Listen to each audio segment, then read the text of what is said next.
Hi everybody, Wilton Han over here.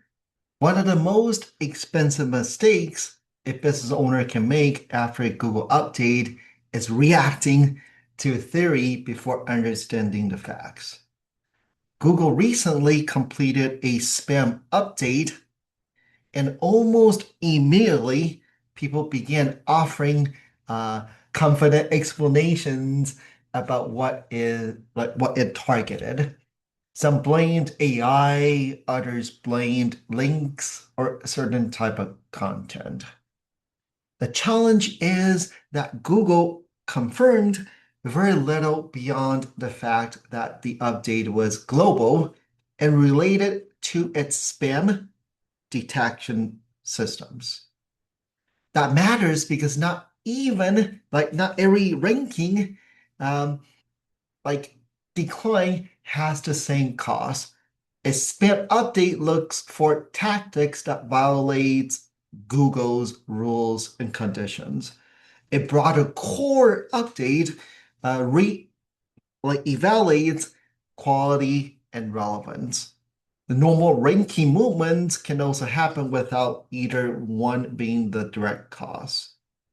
So imagine your traffic drops shortly after two different updates.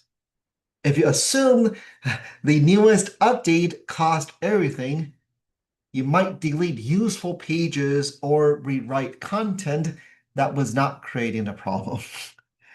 You could spend weeks making changes and end up with a weaker website. So start by making the update, right? Start making the updates, kind of like dates in your analytics and search console. So it's critical to kind of mark the dates. Compare a clean period before the change with a clean period after it. So it's a little more apples to apples comparison. Look at which pages and search term declined and start relying only on total traffic. Then review those pages, like really, really honestly look at those pages.